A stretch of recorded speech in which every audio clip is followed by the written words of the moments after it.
Book 37, D. Manifestation of Buddha, continued, D. How should great enlightening beings know the sphere of Buddha, who has realized thusness and is completely awake? Knowing the spheres of all worlds by means of unobstructed, unimpeded knowledge is the sphere of Buddha.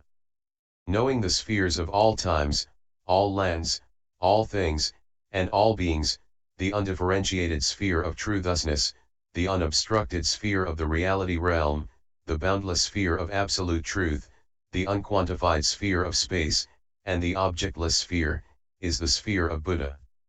Just as the spheres of all times, and so on, up to the objectless sphere, are all infinite, so is the sphere of Buddha infinite. Just as the objectless sphere has no existence in all places, so also does the sphere of Buddha have no existence in all places. Great enlightening beings should know the sphere of mind is the sphere of Buddha, just as the sphere of mind is measureless and boundless. Without bondage or liberation, so too is the sphere of Buddha measureless and boundless, without bondage or liberation. Why? Because by such and such thoughts there are infinite such and such manifestations. It is like when the great water spirit showers rain according to will, the rain does not come from inside or outside. The sphere of Buddha is also like this, according to such and such thoughts, there are infinite such and such manifestations, yet they do not come from anywhere in the 10 directions. Just as the water of the ocean all comes from the mental power of the King Water Spirit, so too does the water of the ocean of omniscience of all Buddhas all come from the Buddha's past vows. The ocean of omniscience is infinite, boundless, inconceivable, and inexpressible, but I will tell something of it by way of simile, so please listen carefully. The southern continent has rivers, which flow into the ocean, the western continent has rivers, which flow into the ocean, the eastern continent has rivers, which flow into the ocean, the northern continent has rivers, which flow into the ocean. These 4 continents thus have rivers, which continuously flow into the ocean.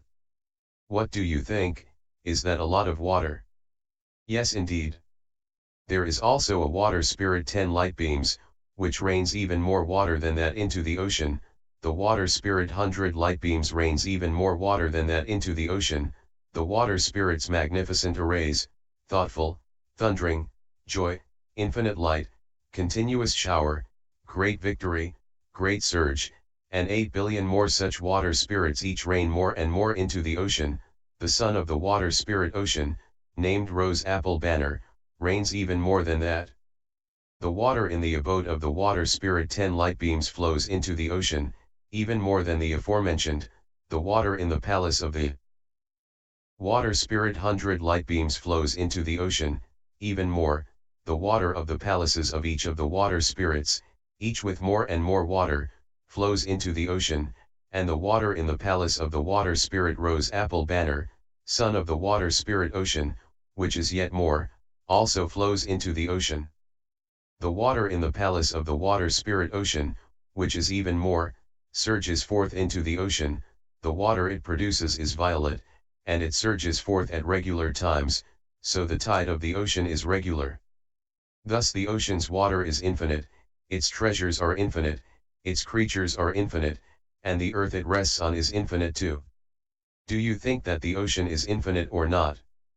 It is truly infinite, incomparably so. The infinity of this ocean does not come up to the smallest fraction of the infinity of the ocean of Buddha knowledge. Similes are made for beings according to their mentalities, but the sphere of Buddha is beyond similitude. Great enlightening beings should know that the ocean of knowledge of Buddha is infinite, because of ceaseless cultivation of all enlightening practices from the very first determination for enlightenment. They should know that the collection of treasures therein is infinite, because all elements of enlightenment, the seeds of the 3 treasures, continue unending. They should know the sentient beings in which it dwells are infinite, because it is used by all listeners and self-illuminates, those still learning and those beyond learning. They should know the ground it rests on is infinite, because it is the abode of all enlightening beings, from the first stage of joy to the ultimate stage of non-obstruction. Great enlightening beings, in order to enter infinite knowledge and benefit all sentient beings, should know the sphere of Buddha in this way. Then universally good uttered these verses to again explain his meaning. As the sphere of mind is infinite, so is the sphere of Buddhas. As the sphere of mind is born from intellect, so should the sphere of Buddha be seen. The water spirits, without leaving their places, shower rain by the power of mind, though the rain does not come from or go anywhere. Yet it falls everywhere according to the minds of the spirits, the 10-powered sage, in like manner. Does not come from anywhere or go anywhere, to those with pure minds appearing physically. Vast as the cosmos, yet fitting in a pore. The treasures of the ocean are infinite, so are its creatures and ground. The nature of the water is one flavor, equal, without distinction. While those born therein each receive benefit. The ocean of Buddha knowledge is also thus. All it contains is infinite. Those in the stages of learning and no learning all gain benefit therein. How should great enlightening beings know the conduct of Buddha? Great enlightening beings should know unobstructed action is the conduct of Buddha. They should know the conduct of true thusness is the conduct of Buddha. Just as true thusness is not born in the past, does not move into the future, and does not arise in the present, likewise the conduct of Buddha is not born, does not move, and does not arise. Just as the realm of reality is not quantified or unquantified, because it has no form, likewise the conduct of Buddha is not quantified or unquantified, because it has no form. It is as if a bird flew through the sky for 100 years, the places it passed and those it had not passed would both be immeasurable, because the realm of space has no boundaries. In the same way, if someone spent trillions of eons expounding the particulars of the conduct of Buddha, what was explained and what was not yet explained would both be immeasurable, because the action of Buddha has no bounds. Buddha, completely enlightened, engaged in unobstructed action, has no dwelling place, yet can show what he does to all beings and enables them to go beyond all obstructed paths once they have seen this. It is as when the golden-winged king of birds flies in the sky, it circles and hovers, observing the dragon palaces in the ocean with its clear eyes, exerting its forceful strength, it churns the ocean waters with its wings, causing the waters to part, and snatches dragons, male or female, whose life it knows is about to end.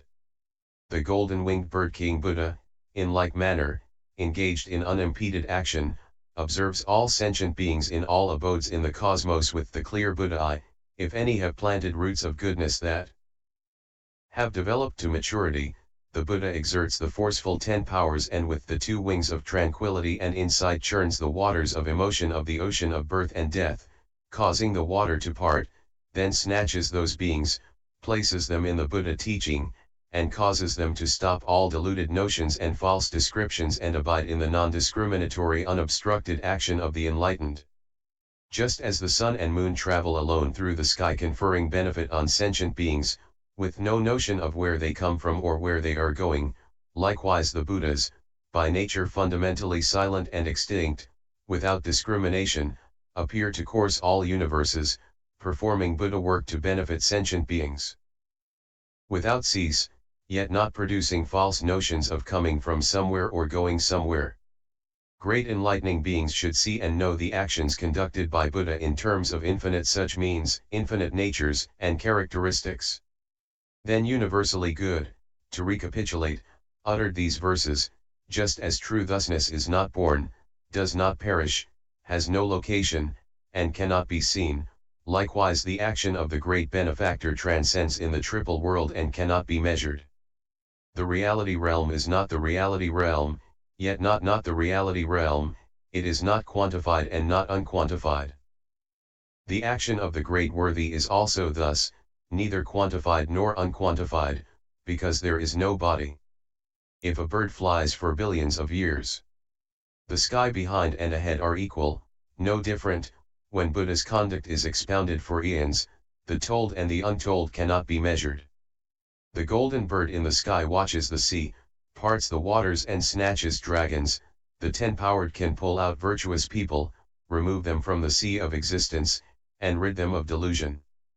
Like sun and moon traversing the sky, shining on all without distinction, the world honored traverses the cosmos, teaching beings without stirring a thought.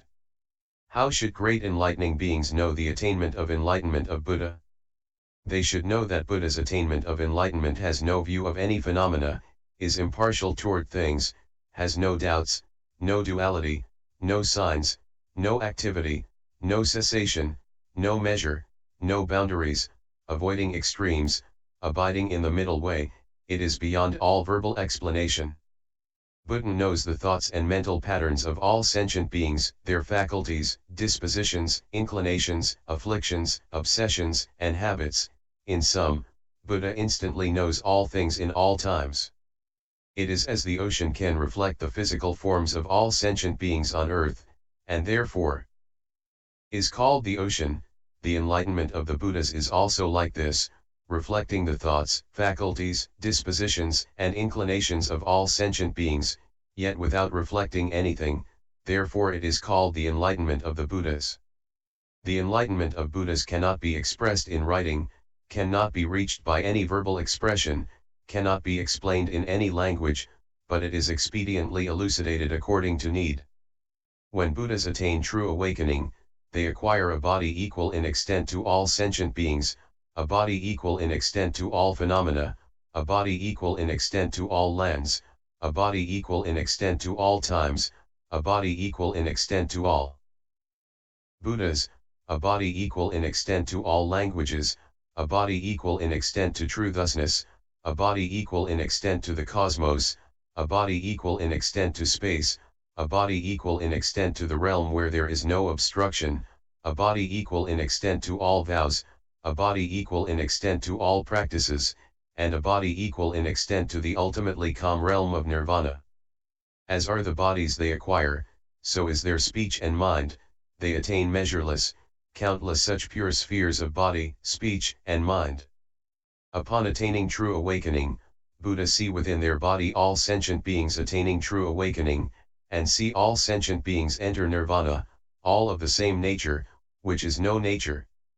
No nature of what kind? That is, no nature of appearances, no nature of exhaustion, no nature of birth, no nature of destruction, no nature of self, no nature of non-self, no nature of living being, no nature of non-living being, no nature of enlightenment, no nature of the cosmos, no nature of space, and also no nature of attaining true awakening. By knowing all things are natureless, a Buddha attains omniscience, and by great compassion continues to save sentient beings. Just as space never increases or decreases whether all worlds become or disintegrate, because space has no birth, similarly the enlightenment of Buddhas has no increase or decrease whether there is attainment of enlightenment or not, because enlightenment has no signs or countersigns, no unity and no variety. Suppose someone were able magically to produce as many minds as grains of sand in the Ganges River, and each mind also produced as many Buddhas as grains of sand in the Ganges River, all featureless, formless, and signless, and continued to do so incessantly throughout as many eons as there are grains of sand in the Ganges River. How many Buddhas do you think would be magically produced by that person's magically produced minds? The enlightening being wondrous qualities of natural origination of Buddha said, as understand your meaning, magical production and non-production are equal and have no distinction. How can you ask how many there would be? The enlightening being universally good said, very good, it is as you say. Even if all sentient beings were to instantly attain enlightenment, that would be equal to not attaining enlightenment, no different. Why? Because enlightenment is signless. If it has no signs, it has no increase or decrease. Great enlightening beings should thus know that attainment of true awakening, the same as enlightenment, is uniformly formless. A Buddha, attaining true awakening, by the means of unity, enters the concentration of thoroughly aware knowledge and, having entered it, manifests, in one vast body attaining true awakening, as many bodies as there are sentient beings dwelling in that body. As this is so of one vast body attaining true awakening, so it is of all vast bodies attaining true awakening. Buddha has infinite such doors of attainment of true awakening, therefore you should know that the bodies Buddha manifests are infinite, and because they are infinite we say the body of Buddha is infinite realms, equal to the realms of living beings.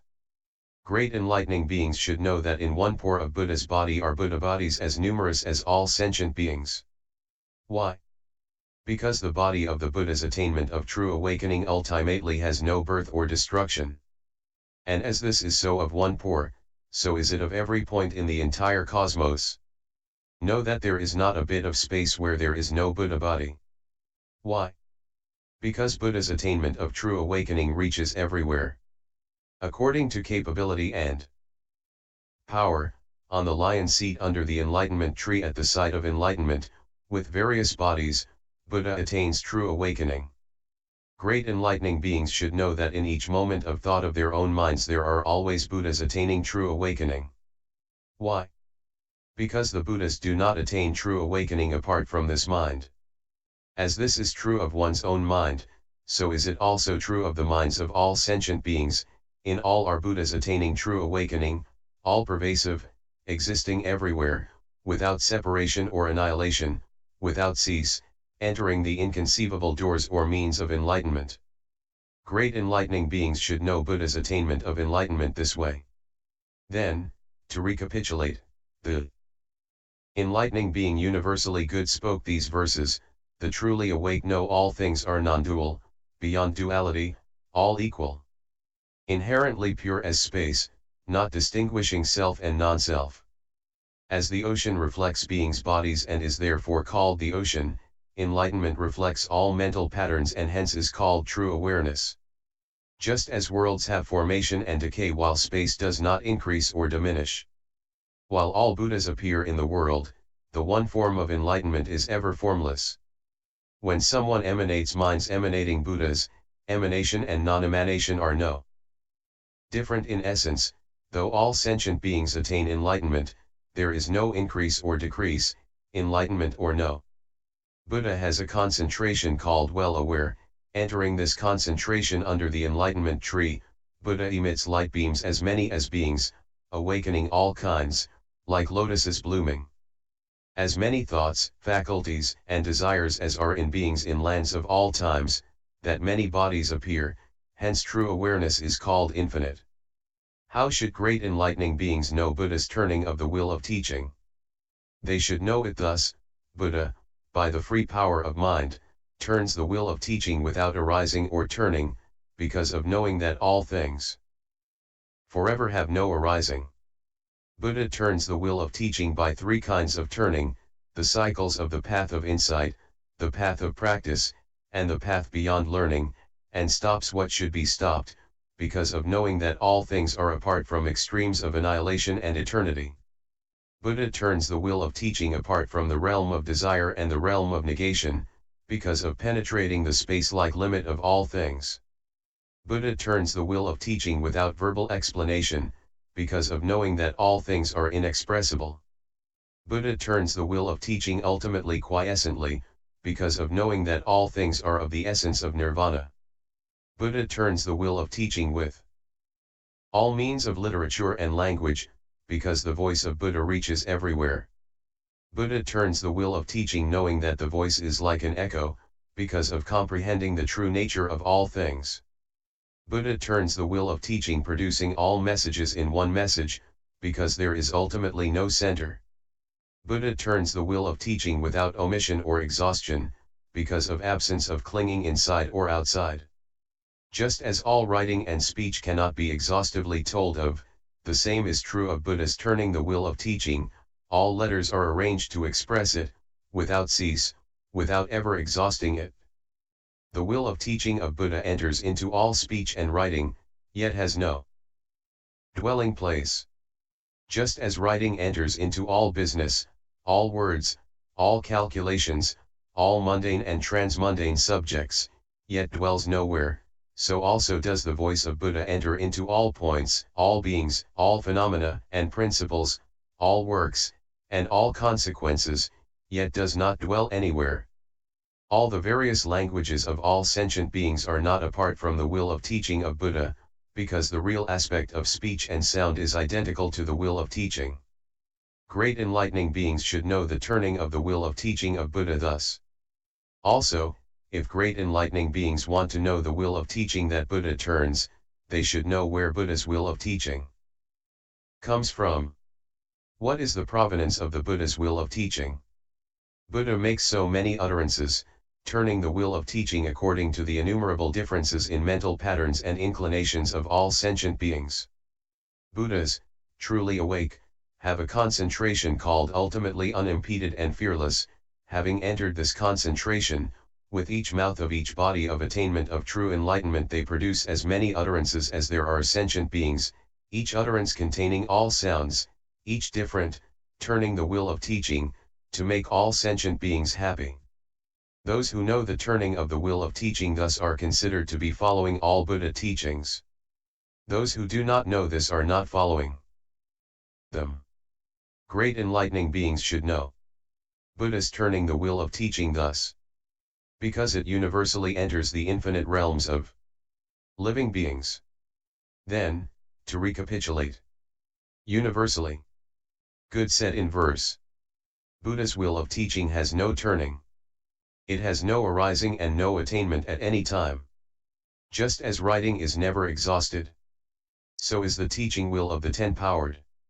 Just as writing enters everywhere, yet with no arrival, such is the teaching will of the enlightened, entering all speech without entering aught, able to make all beings rejoice. Buddhas have a concentration called ultimate. They preach after entering this concentration, speaking to enlighten all beings, boundless though they be.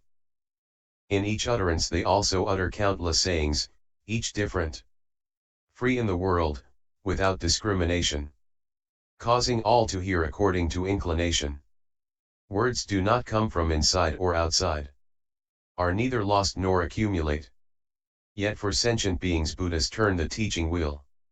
This freedom is most extraordinary. How should great enlightening beings know Buddha's ultimate nirvana? If great enlightening beings want to know the great nirvana of Buddhas, they should know its fundamental essence. As is the nirvana of ultimate reality, so is the nirvana of Buddha.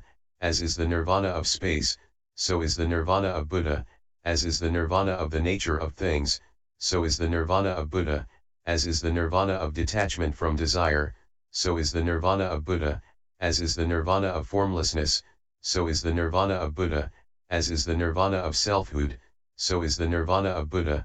As is the nirvana of the ultimate essence of all things, so is the nirvana of Buddha. As is the nirvana of ultimate true thusness, so is the nirvana of Buddha. Why? Because nirvana has no birth and no emergence. If something has no birth and no emergence, then it has no extinction. Buddha does not tell enlightening beings about the ultimate nirvana of Buddhas and does not show it to them. Why? Because Buddha wants to cause them to see all Buddhas always present before them, to see in one moment all the Buddhas of past and future, in their full splendor, just as if they were actually present, yet without entertaining any notions of duality or non-duality. Why? Because great enlightening beings permanently abandon all conceptual clinging. Buddhas appear in the world in order to provoke inspiration in sentient beings and manifest nirvana in order to provoke longing in sentient beings.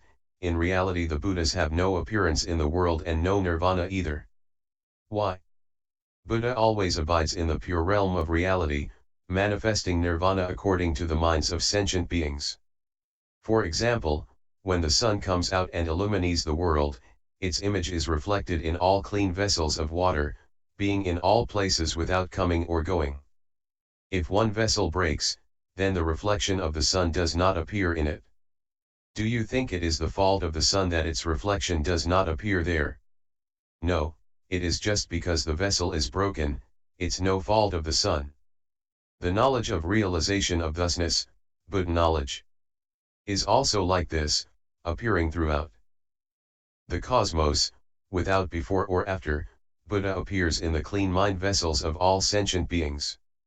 If the mind vessel is always clean, the embodiment of Buddha is always seen.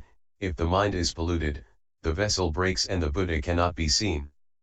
If there are any sentient beings who can be liberated by nirvana, Buddha then manifests nirvana for them, but really Buddha has no birth, no death, no crossing over into extinction. It is like, for example, the element fire, which can make fires in all worlds. Sometimes in one place the fire will go out, but do you think the fire in all worlds is extinguished? No. Similarly, Buddha performs the tasks of Buddhahood in all worlds.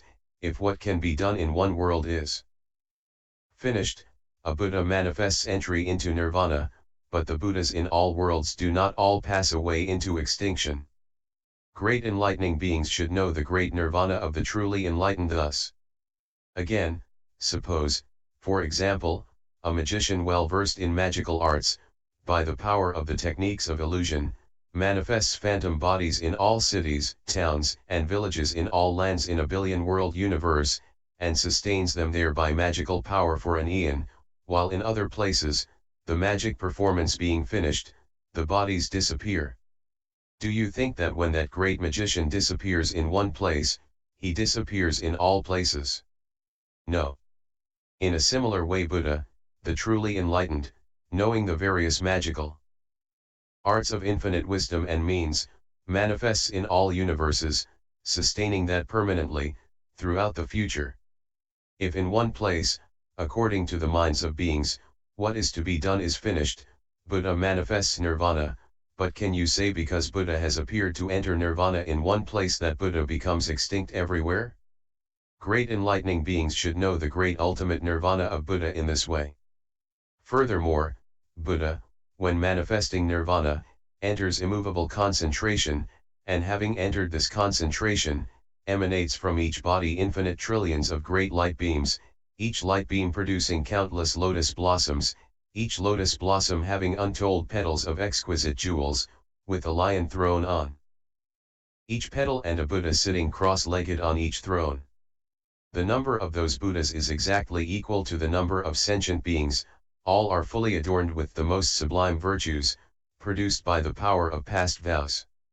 If there are any sentient beings with mature roots of goodness who see the Buddha incarnations, they will all receive the teaching. Those Buddha bodies remain forever, teaching and liberating sentient beings according to the situation, without losing an opportunity. The bodies of Buddhas have no locus, are not real or unreal, only by the power of the past vows of the Buddhas, and the capacity of sentient beings to be liberated, do they appear. Great enlightening beings should know the great nirvana of Buddha in this way. Buddha abides in the infinite, unobstructed, ultimate realm of reality, in the realm of space, in the essence of truthlessness, without birth or death, and in ultimate truth, appearing to sentient beings according to the time, sustained by past vows, without ever ceasing, not abandoning all beings, all lands, all phenomena. Then, to recapitulate, universally good said in verse. While the sun sheds light illumining the world, when a vessel breaks and water leaks out, the reflection disappears. So it is with the sun of supreme knowledge. Those without faith see it as extinct. Fire makes fires in the world, while in one city it goes out sometime. Likewise the Buddha pervades the cosmos and appears to pass away where the work of teaching is done. A magician makes bodies appear in all lands, which disappear when their function is done. So does Buddha disappear when the teaching is done, while always seen in other lands. Buddha has a concentration, called unmoving, which is entered after teaching beings. Instantly Buddha's body emanates infinite lights. The lights produce lotuses, on which are Buddhas. The Buddha bodies are countless as phenomena, visible to those with virtue. Each of these countless bodies has a full span of life and array of adornments. Like birthlessness is the emergence of Buddha. Like deathlessness the nirvana of Buddha. All words and similes end. All purposes are achieved, beyond compare. How should great enlightening beings know the roots of goodness planted by seeing, hearing, and attending Buddha?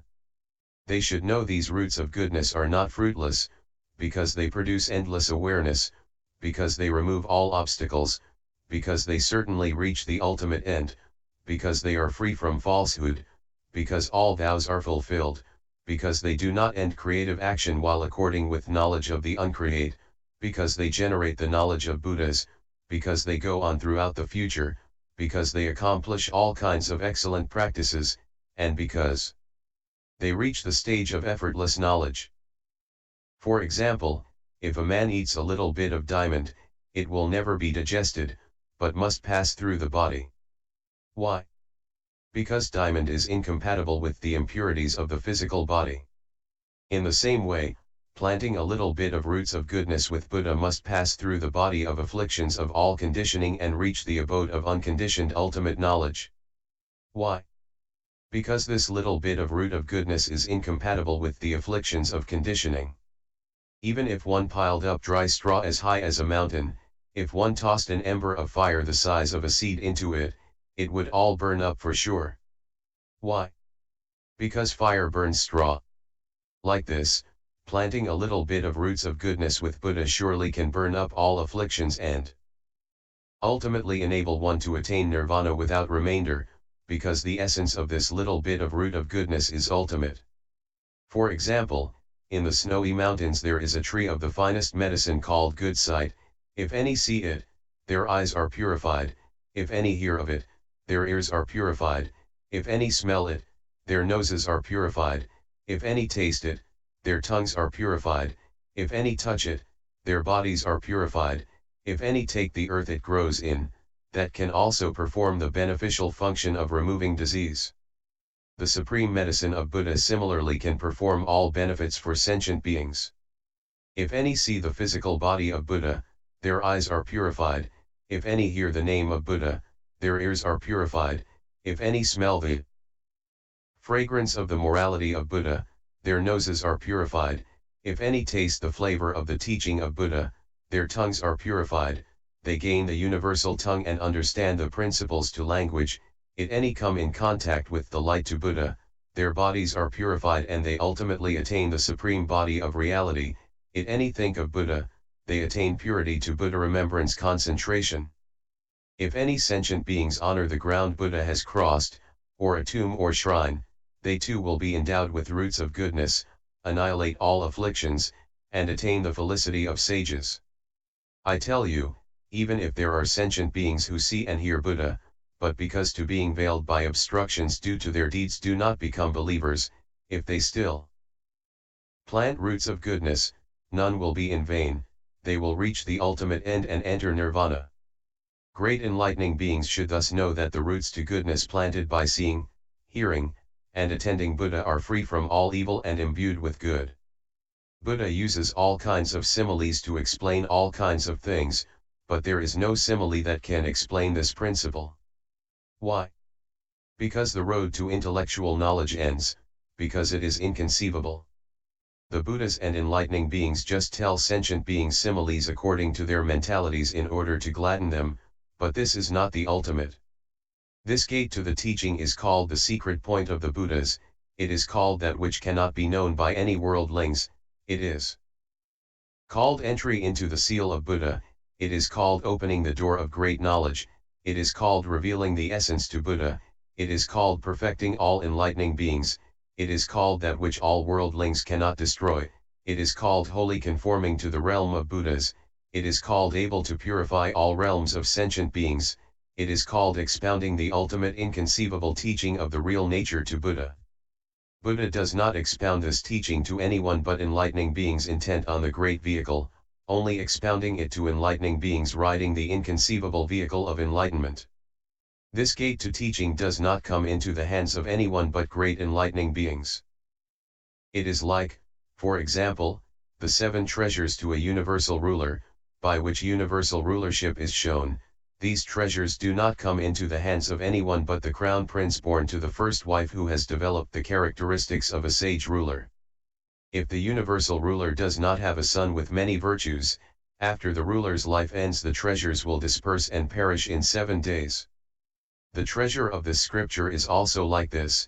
it does not come into the hands of anyone but the true offspring to the sovereign Buddha, born in the house to Buddha, who plant the roots of goodness characteristic of Buddhas. If there are no true offspring to Buddha, this teaching will perish before long. Why? Because those in the two lesser vehicles of individual salvation do not hear this scripture, much less absorb and hold it, read, recite, or copy it, or analyze and explain it. Only the great enlightening beings can do these things. Therefore, great enlightening beings, hearing this teaching, shall rejoice and receive it with respect. Why? Because great enlightening beings appreciating this scripture will quickly attain unexcelled, complete perfect enlightenment. Even if enlightening beings spend countless eons practicing the 6 ways of transcendence and cultivating the various elements of enlightenment, as long as they have not heard this teaching of the inconceivable great power of Buddha, or if they have heard it and do not believe or understand it, do not follow it, enter it, or attain it, they cannot be called true enlightening beings, because they cannot be born in the house of Buddha. If they get to hear this teaching of the immeasurable, inconceivable, unobstructed, unhindered knowledge of Buddha, and having heard it, take it to heart, follow it, and awaken to it, these people will be born in the house of Buddha, accord with the sphere of all Buddhas, be endowed with all qualities of enlightening beings, detach from all mundane things, develop the conduct of all Buddhas, realize the true nature of all enlightening beings, have no doubts about the power of Buddha, abide in the teacherless truth, and plunge deeply into the unimpeded realm of Buddhahood. After great enlightening beings have heard this teaching, then they can know infinite things by knowledge of equality, then they can part with arbitrary discriminations by means of a straightforward, honest mind, then they can see the Buddhas before them by means of supreme devotion, then they can enter the impartial realm of space by means of the power of attention, then they can travel the boundless cosmos by means of free thought, then they can acquire all virtues by means of the power of knowledge and wisdom, then they can shed all worldly defilements by means of spontaneous knowledge. Then they can enter the network of all 10 directions by means of the will for enlightenment, then they can know the Buddhas of all times are of one and the same essence, by means of great observation, then they can enter this teaching by the knowledge of dedication of roots of goodness, entering without entering, not clinging to a single thing, always observing things through one universal principle. Great enlightening beings, perfecting these accomplishments, attain teacherless, spontaneous knowledge with a minimum of effort. Then universally good, to recapitulate, spoke these verses. Immeasurable are the virtues attained by seeing, hearing, and honoring Buddhas. Ultimately endless in action. Needed to destroy afflictions and remove misery. As when a man ingests a little diamond, it is not digested but must pass through. The virtues of honoring Buddhas destroy illusion and lead to adamantine knowledge. Just as straw piled high as a mountain, a tiny ember of fire will burn up. The small virtue of honoring Buddhas will end affliction and lead to nirvana. In the snowy mountains is an herb called good to see, which relieves all sickness when seen, heard of, smelled, or touched. If any see or hear of Buddhas, they will gain excellent virtues and reach Buddha knowledge. Then, by the spiritual power of Buddha, and by natural law, untold hundreds of quintillions of worlds in each of the 10 directions quaked in 6 ways, surging up in the east, sinking in the west, surging up in the west, sinking in the east, surging up in the south, sinking in the north, surging up in the north, sinking in the south, surging up on the periphery, sinking in the middle, surging up in the middle, sinking on the periphery, moving in 18 ways, trembling, trembling all over. Trembling equally all over, rising, rising all over, rising equally all over, surging, surging all over, surging equally all over, quaking, quaking all over. Quaking equally all over, roaring, roaring all over, roaring equally all over, crashing, crashing all over, crashing equally all over. There rained clouds of all kinds of flowers, parasols, banners, pennants, fragrances, garlands, perfumes, ornaments, and radiant jewels, all surpassing those of the heavens, as well as clouds of enlightening beings singing eulogies, clouds of different bodies of untold enlightening beings, clouds of true awakening, clouds of purifying inconceivable worlds, clouds raining the sounds of the words of the Buddhas, filling boundless universes. As on this earth the power of Buddha manifested in this way, causing all enlightening beings to rejoice greatly, so did this transpire in all worlds throughout the 10 directions. At that time, in each of the 10 directions, passed as many worlds as atoms in 80 unspeakable numbers of hundreds of septillions of bathalons. There were 80 unspeakable numbers of hundreds of septillions of Buddhas, alike named universally good, who all appeared to the enlightening beings and said, "Bravo, offspring of Buddha! You are able, imbued with the power of the enlightened, conforming to the nature of reality, to expound the teaching of the manifestation of Buddha. We Buddhas of the same name, 80 unspeakable numbers of hundreds of septillions of us in each of the 10 directions, all expound this teaching. And what we expound, so do all Buddhas in all worlds in the 10 directions.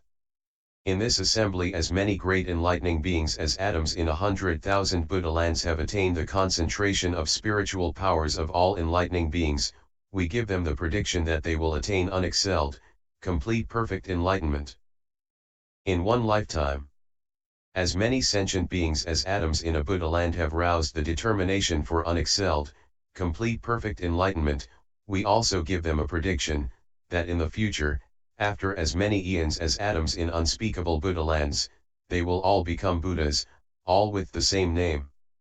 Supreme Realm of the Enlightened.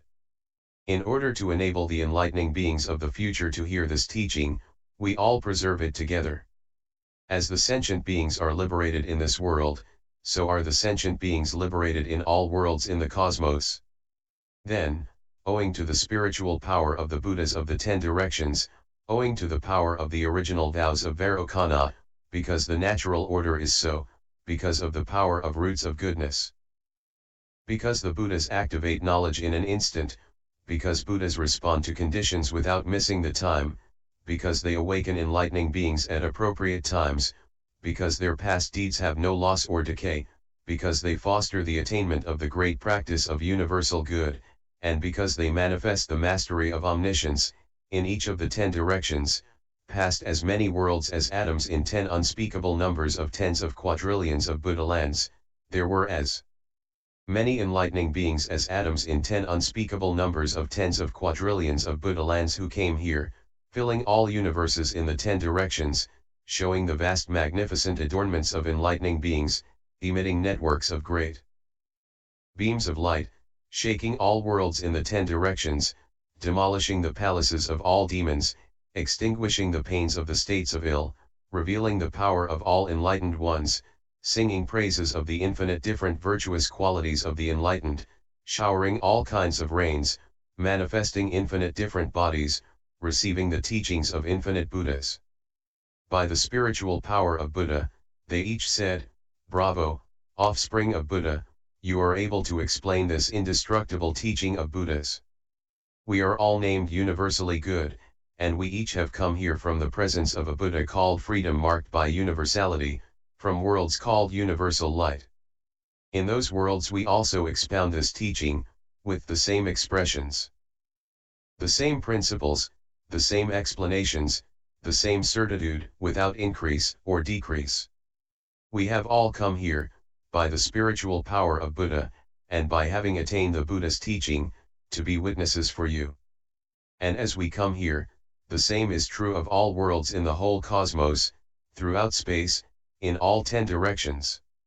Then the enlightening being universally good, with the spiritual power of Buddha, looking over all the great congregations of enlightening beings, wishing to recapitulate the immense power of the manifestation of Buddha, the indestructibility of the true teaching of the enlightened, how infinite roots of goodness are not in vain, how the emergence of Buddhas in the world always comprises all supreme qualities, the ability to observe skillfully the minds of all sentient beings and teach them the truth according to their needs, without missing the right time, producing the infinite light of truth of enlightening beings, the adornments of freedom of all Buddhas, and how all enlightened ones are one body, no different, produced by great practices of the past, said in verse.